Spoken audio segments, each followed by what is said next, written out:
Assalamualaikum warahmatullahi wabarakatuh. Bagaimana kabar anak-anakku sekalian? Semoga kita semua dalam keadaan sehat walafiat dan selalu dalam lindungan Allah Subhanahu wa taala. Amin amin ya rabbal alamin.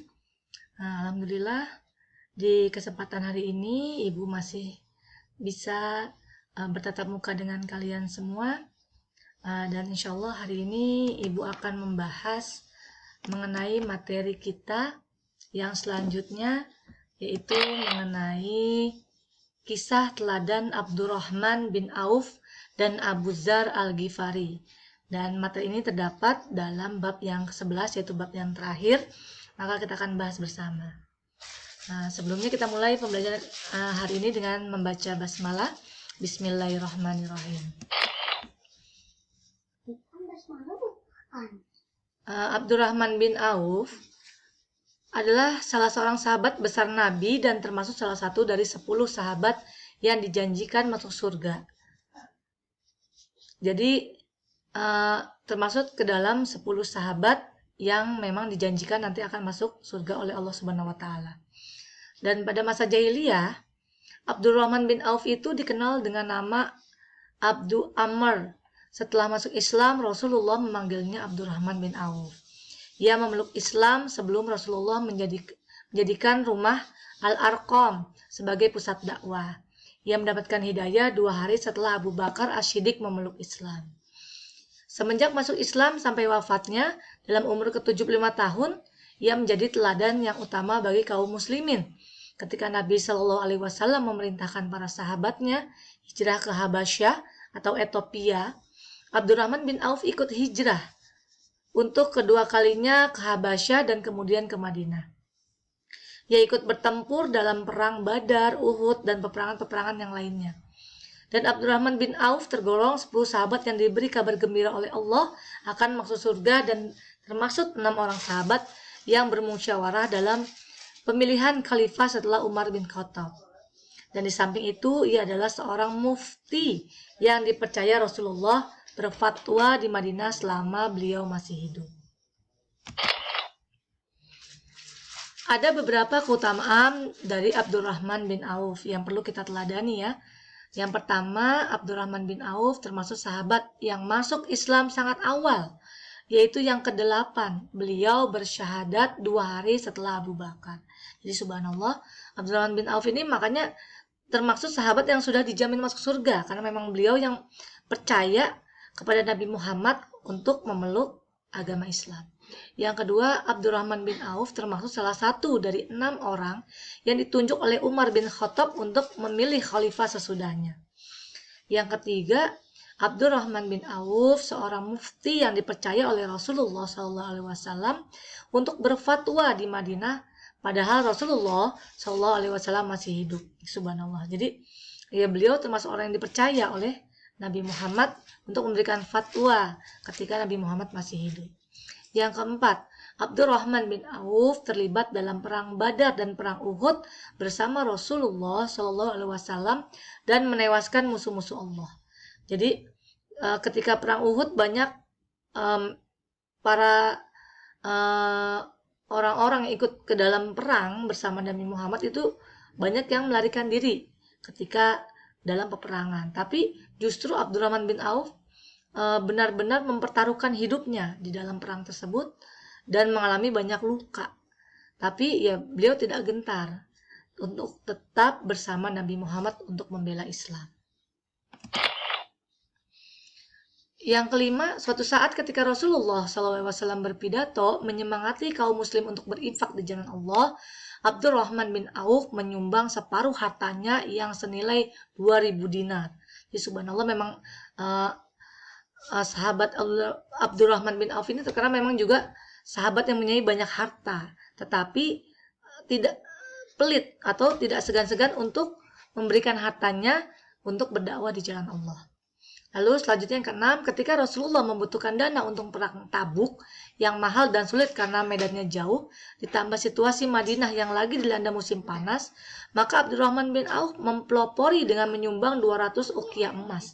Jadi subhanallah, tidak tanggung-tanggung, tapi begitu banyak emas yang dicurahkan untuk dakwah. Terus yang ketujuh, Abdurrahman bin Auf pernah menyumbangkan seluruh barang yang dibawa oleh khalifah dagangannya kepada penduduk Madinah. Padahal seluruh khalifah ini diangkut oleh 700 ekor onta yang memenuhi jalan-jalan kota Madinah. Tapi oleh Abdurrahman bin Auf itu dibeli dan diserahkan, disumbangkan untuk penduduk Madinah, subhanallah. Yang terakhir, Abdurrahman bin Auf juga menyantuni para pejuang perang Badar.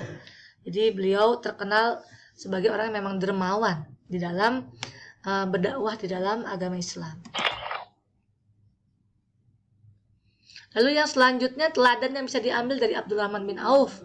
Yang pertama, atau akhlak yang baik yang perlu kita contoh ya dari Abdurrahman bin Auf. Yang pertama, memiliki watak yang dinamis dalam berusaha. Jadi beliau itu ketika berdagang, mencari nafkah itu sangat semangat dan berupaya dengan sungguh-sungguh sehingga berhasil ketika dalam suatu usaha. Yang kedua, pemurah dan dermawan.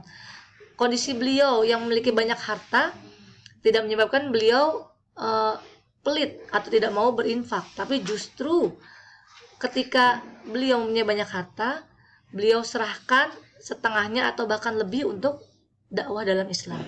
Yang ketiga, dikenal pula sebagai sahabat Nabi Shallallahu Alaihi Wasallam yang banyak meriwayatkan hadis, subhanallah. Jadi nggak cuma kaya dalam harta, juga dermawan, ditambah juga beliau benar-benar mempunyai pemahaman agama yang baik dalam Islam, terutama dalam hadis. Yang keempat, Abdurrahman bin Auf juga termaksud yang zuhud terhadap jabatan dan pangkat. Artinya zuhud sendiri tidak gila dunia. Jadi beliau memikirkan juga akhirat, tidak hanya kekayaan dunia, tapi juga dalam hal ibadah beliau utamakan. Yang kelima, mempunyai sifat tolong menolong. Jadi subhanallah ya, sudah ibaratnya sempurna, hampir mendekati sempurna ketika memang sudah memiliki banyak harta. Sifatnya beliau juga dermawan dan juga punya sifat tolong menolong. Tadi mengenai yang pertama ya. Yang kedua, kita bahas mengenai Abu Dzar Al-Ghifari. Jadi ternyata diceritakan di sini sebelum Abu Dzar Al-Ghifari memeluk Islam. Jadi sejarahnya apa sih dari beliau ini, Abu Dzar Al-Ghifari? Yang pertama, sebelum masuk Islam tidak diketahui pasti kapan Abu Dzar lahir. Sejarah hanya mencatat ia lahir dan tinggal dekat jalur kafilah Mekah atau Syria. Riwayat hitam masa lalu Abu Dzar tak lepas dari keberadaan keluarganya.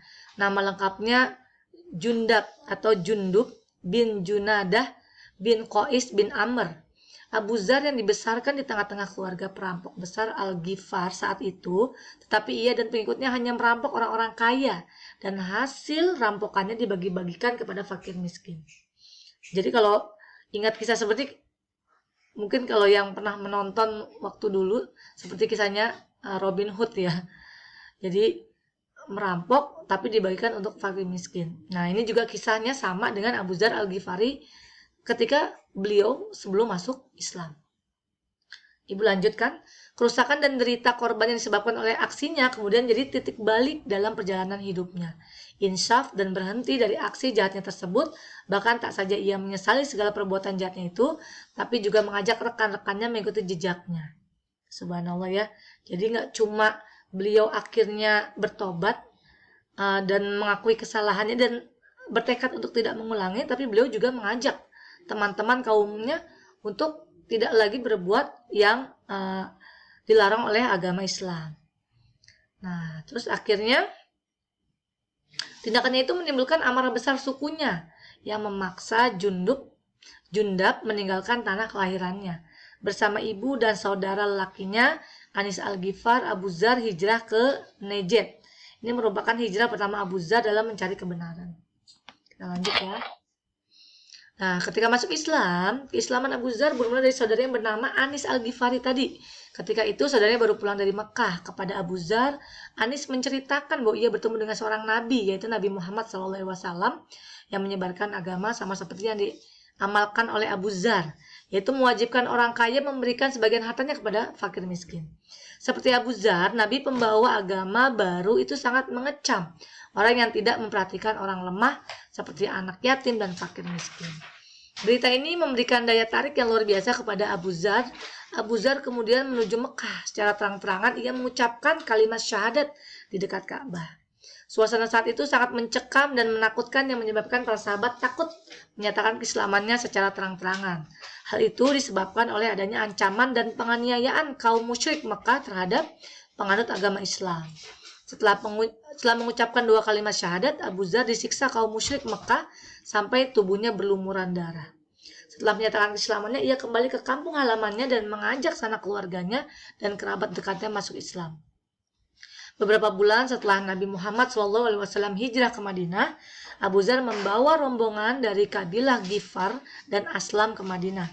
Mereka menyatakan sumpah setia kepada Nabi. Ia termasuk Al-Suffah, yaitu kelompok sahabat yang tinggal di serambi Mekah Nabawi yang senantiasa beribadah, zuhud dari dunia dan miskin. Jadi Abu Dzar ini sebetulnya ketika dia ingin mencari harta, mencari jabatan, ada kemungkinan itu. Tapi Abu Dzar tidak mau dan dia termasuk ke dalam ya as-suffah gitu. Orang yang memang zuhud, tidak mencari kekayaan dunia atau tidak gila dunia. Jadi ya memang keimanannya yang dipikirkan. Yang ketiga, pelayanan duafa dan lurus pengusaha semasa hidupnya. Jadi Abu Dzar Al-Ghifari sangat dikenal sebagai penyayang kaum duafa. Kepedulian terhadap golongan fakir ini bahkan menjadi sikap hidup dan kepribadian Abu Dzar. Sudah menjadi kebiasaan penduduk Ghifar pada masa jahiliyah merampok kafilah yang lewat. Abu Dzar sendiri ketika belum masuk Islam kerap kali merampok orang-orang kaya, namun hasilnya dibagi-bagikan kepada kaum duafa. Kebiasaan menyayangi kaum lemah ini tidak berhenti setelah ketika Abu Dzar sudah masuk Islam. Ada suatu riwayat ketika pasukan muslim berhasil menaklukkan Mesir, Abu Dzar menjadi salah satu sahabat yang berperan. Untuk itu, atas jasanya tersebut Abu Dzar dan sahabat-sahabat yang lain mendapatkan bagian sebidang tanah di Fushah. Akan tetapi tanah bagiannya tersebut ditinggalkan dan ia lebih memilih tinggal di Hijaz. Jadi subhanallah ya, dia termasuk orang yang zuhud, yang memang tidak memikirkan harta dunia. Keteguhannya dalam membela kaum lemah menjadi ciri khas corak perjuangan Abu Dzar Al-Ghifari. Hingga suatu saat ia tidak sepakat kepada kebijakan Khalifah Utsman bin Affan yang akan mendirikan Bait al-Mal, perbendaharaan negara guna mengurus harta umat Islam, mal al-muslimin. Karena dikhawatirkan akan terjadi perampasan harta umat Islam dengan dalih untuk harta Allah Subhanahu wa taala.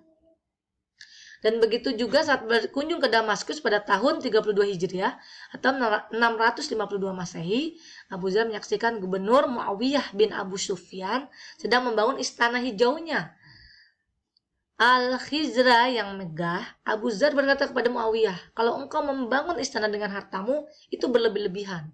Kalau engkau membangun dengan harta rakyat, engkau berkhianat. Keberanian dan ketegasan sikap Abu Dzar ini mengilhami tokoh-tokoh besar selanjutnya seperti Al-Hasan Basri, Ahmad bin Hanbal, Ibnu Taimiyah, dan lainnya. Diriwayatkan bahwa Rasulullah SAW berpesan kepada Abu Dzar Al-Ghifari dengan 7 wasiat. Yang pertama, mencintai orang miskin. Yang kedua, lihatlah orang yang lebih rendah dalam hal materi dan penghidupan. Jadi tidak cinta dunia ya, kecuali ketika kita melihat ibadahnya seseorang, maka kita melihat yang lebih tinggi daripada kita. Yang ketiga, menyambung silaturahmi. Keempat, memperbanyak ucapan la haula wala quwata illa billah. Yang kelima, berani berkata benar. Keenam, tidak takut celaan ketika berdakwah di jalan Allah. Dan yang terakhir, ketujuh, tidak meminta-minta. Yang terakhir, Abu Dzar Al-Ghifari sangat dikenal sebagai figur yang mempunyai kasih sayang kepada kaum du'afa. Kepedulian terhadap golongan fakir ini bahkan menjadi sikap hidup dan kepribadian Abu Dzar. Jadi subhanallah, dari 2 tokoh yang kita bahas hari ini, dari Abdurrahman bin Auf dan Abu Dzar Al-Ghifari, banyak sekali sifat yang bisa kita ambil, kita contoh bahwa ketika kehidupan dunia itu hanya sementara dan kita harus lebih mengutamakan ibadah kita. Insya Allah dunia akan mengikutinya. Jangan sampai kita terlena terhadap dunia, mengejar banyak harta, tapi akhirnya na'udzubillah min dzalik, kita lupa akan ibadah kita kepada Allah. Mungkin hanya itu pembahasan Ibu hari ini. Nanti insya Allah kita lanjut dengan diskusi dan juga nanti ada latihan agar menambah wawasan kalian. Mungkin hanya itu yang dapat Ibu sampaikan. Terima kasih. Assalamualaikum warahmatullahi wabarakatuh.